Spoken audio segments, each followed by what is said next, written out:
The recent assassination of political activist Charlie Kirk has shocked America to its core. Sadly, we are living in very dangerous and polarizing times. Radical left political violence has hurt too many innocent people. I can abhor the violence that took your life, but I don't have to celebrate how you chose to live. No matter what your affiliation is, one thing is clear. We must stand up against violence and protect one another. Regardless of where you are on the political spectrum, what happened to Charlie Kirk was horrific and a tragedy. It is being called a dark moment for America. We've had a pretty checkered history of political attacks in America, from large-scale bombings, targeted assassinations, to deadly riots. These have changed lives, shifted power, and left scars on individuals, communities, and the nation. Well, I don't know what will happen now. We've got some difficult days ahead. So how can we prepare for difficult situations like these?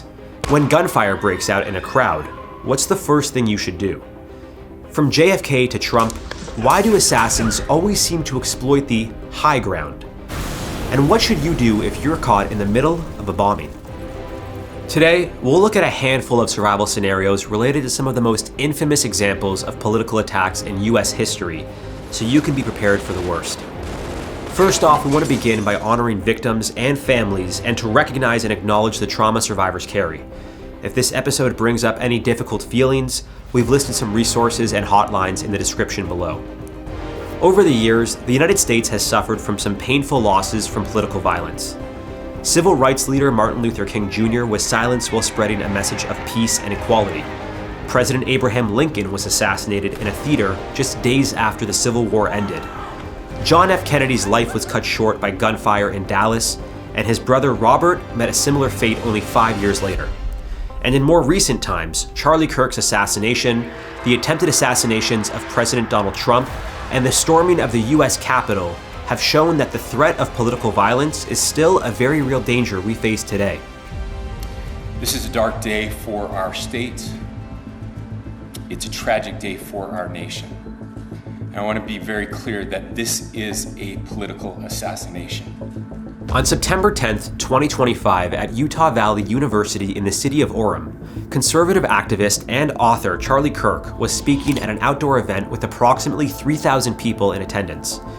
It was his first stop in what was supposed to be a multi-campus tour called American Comeback for his organization, Turning Point USA. What started as a civil public debate was dramatically cut short. In a shocking display of irony, you know how many mass shooters there have been in America over the last 10 years? Counting or not counting gang violence? Kirk was addressing an audience member about the rise of mass shootings in the United States when he was suddenly shot in the neck. The shot came from a rooftop about 142 yards away, but the impact hit close to home. Soon the news went viral on social media, with heartfelt messages from politicians on both sides of the spectrum giving their condolences. Luckily, no one else was hurt. But the risk of being hit by a stray bullet or being trampled to death in a situation like this is very real. This round passed over the tops of hundreds of people's heads. It was horrible. So what should you do if you're in the middle of a crowd during a shooting? Well, to start, it's super important to know where the exits are whenever you attend a large gathering, and stay alert for warning signs. Keep your eyes and ears open for any suspicious activity. And if you hear or see anything that could be seen as a threat, call the police. It's tip-offs like these that have averted countless massacres over the years. So the shot rings off, the crowd is panicked, and suddenly, you're caught in a full-fledged human stampede. What now? Don't freeze in place and freak out. It's important to go with the flow of the crowd to avoid being trampled. Stay upright, keep your arms up to protect your chest and create breathing space. When there's an opening, try to traverse diagonally toward an exit or a less dense area and get to cover. If you happen to be trampled, protect your head and lungs by getting into the fetal position. And then find cover quickly. Look for a hiding spot providing a solid barrier between you and the shooter. Leave your belongings behind. They are not worth losing your life over. And stay quiet. Once it's safe to do so, call 911. If you happen to spot the shooter, give the authorities all the details you can muster. And don't try to be a hero. You should only fight as a last resort when you can't run for cover and have no other options. If you're wounded, get medical help immediately. If you're fine and it's safe to do so, try to help other wounded folks get to safety. When law enforcement arrives, stay calm, follow their instructions, and keep your hands visible and empty. Witnessing an attack like this can be extremely traumatic and leave lasting scars. Don't be afraid to seek therapy and talk to someone to help you heal. In moments of civil unrest like this, your personal safety is paramount. You might be surprised how easy it is to have your home broken into. That's why I recommend using this incredible home security tool from today's video sponsor, Doorricade. Doorricade is the only battering ram resistant door barricade for inward opening front doors. It works so well that even the Department of Defense uses it. It also turns any bedroom into a safe room, adding even more peace of mind and security if you're home alone. If you're serious about home security, then installing a Doorricade is a must. It's tamper-proof from the outside and incredibly sturdy. By placing it between the door and the jamb, you can reach the wall stud on both sides of the door with 3-inch screws, adding solid protection. Essentially, the entire wall supports this bar, making it the only true battering ram level resistant door security. It's easy to install, built to last, and even comes with a lifetime warranty. If you'd like to try one yourself and protect your home, make sure to scan our QR code or check out the link in the description below. Dr. Martin Luther King, 39 years old and a Nobel Peace Prize winner, and the leader of the nonviolent civil rights movement in the United States, was assassinated in Memphis tonight. On April 4th, 1968, Martin Luther King Jr., the leader of the civil rights movement, stepped out onto the balcony of the Lorraine Motel in Memphis, Tennessee. He was in town to support striking sanitation workers, and he'd just been chatting with friends when the shot rang out. At 6:01 p.m., a bullet fired from a boarding house across the street struck him in the jaw and neck. He was rushed to St. Joseph's Hospital, but pronounced dead at 7:05 p.m., just over an hour later. The tragedy shook the nation. As a man who preached peace and nonviolence, sadly, he was taken down in an instant by an assassin's rifle. MLK left a huge impact that is still felt today. He fought against Jim Crow laws and forms of legalized discrimination against people of color, leading marches for the right to vote, desegregation, and fair labor rights. His assassination led to race riots in Washington, D.C., Chicago, Baltimore, Louisville, and dozens of other cities. So what survival lessons can we take from this? If shots ring out near you, don't wait to process. Move toward cover or exit. Time is everything. Even a few seconds can make a big difference. Like I said before, don't try to be a hero or stay to figure out what's happening. After being shot, King was quickly transported to the hospital, but his injuries were severe. Immediate medical care, like controlling bleeding, keeping airways clear, and preventing shock, is essential. If you're able, call emergency services right away and help those around you if it's safe to do so. MLK's assassination reminds us that danger could emerge at any moment, often from places people don't expect. Being exposed, unprotected, or unaware of your surroundings will increase your risk. But with awareness, fast action, and using whatever cover you can improve your chances even in a sniping or assassination scenario. But even in public places with heightened security, sometimes a miscommunication or an improper sweep of the area is enough of an oversight to put people in danger. President Donald Trump has had his fair share of close calls over the years. From 2 attempts on his life during rallies in 2016, a plot to have his limo flipped by an angry man wielding a forklift in 2017, to 2 ricin-laced poisonous letters addressed to him in 2018 and 2020 respectively. Yikes. But the most pivotal attempt on Trump's life happened on July 13th, 2024 in Butler, Pennsylvania, at a presidential campaign event just 2 days before the Republican National Convention. Just a few minutes into Trump's speech, around 6 p.m., 8 shots were fired. 1 grazed Trump in the ear, and had he not turned his head for that split second, he would have been a goner. Trump, bleeding but alive, raised his fist defiantly as agents swarmed the stage and evacuated him. Probably not the best idea, but made for a pretty newsworthy photo. The shooter, 20-year-old Thomas Matthew Crooks, was wielding an AR-15 style rifle from a building about 400 to 450 feet away. Sadly, one bystander was killed, and a couple of others were severely wounded. 2 Secret Service counter-snipers fatally shot Crooks seconds after the first shot was fired. So, what went wrong? Well, believe it or not, the Secret Service had checkpoints, snipers, and local police support all set up in the area. This wasn't their first rodeo. But here's the problem. The very rooftop Crooks used wasn't properly secured. That's a huge gap in protocol. Standard practice calls for securing every possible elevated firing position. But to Crooks' advantage, he seemed to pick the perfect spot where the roof was slanted just enough to conceal him from the snipers. Well, initially. Crooks was spotted earlier with a golf rangefinder scouting the stage, but the cops couldn't stop him in time. One officer even tried climbing onto the roof moments before the shooting, but Crooks pointed his rifle at him, forcing him to fall and hurt his ankle.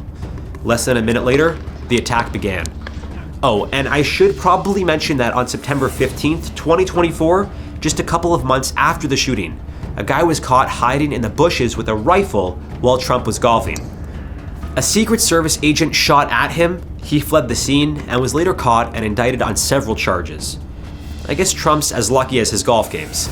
The July shooting was a wake-up call for security teams and event organizers.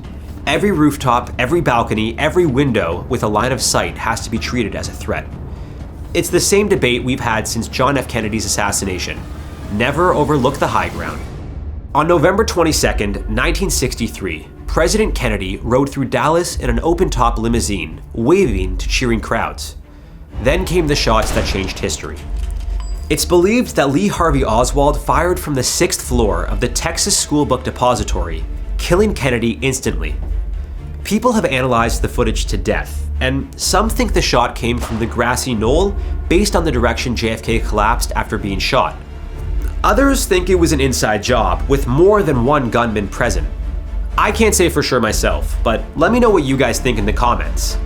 Now, I'm not going to get into the weeds here. Maybe that's for another episode. But this is an interesting survival scenario. What would you do if you're in the presence of an active shooter while you're in your car? Well, a lot can go wrong here, even if you have a Cybertruck. We're talking broken glass, an engine exploding, to a deadly car pileup. If you happen to be on the road and gunfire breaks out, get down in your seat and stay low.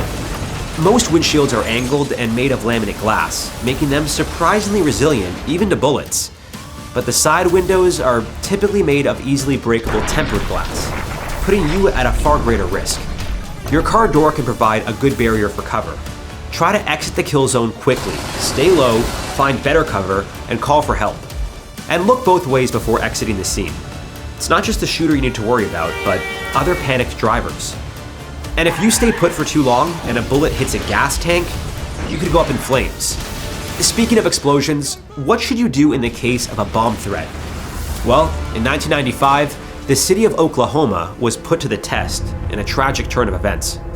On April 19, 1995, at 9:02 in the morning, Oklahoma City was rocked by one of the deadliest acts of domestic terrorism in US history.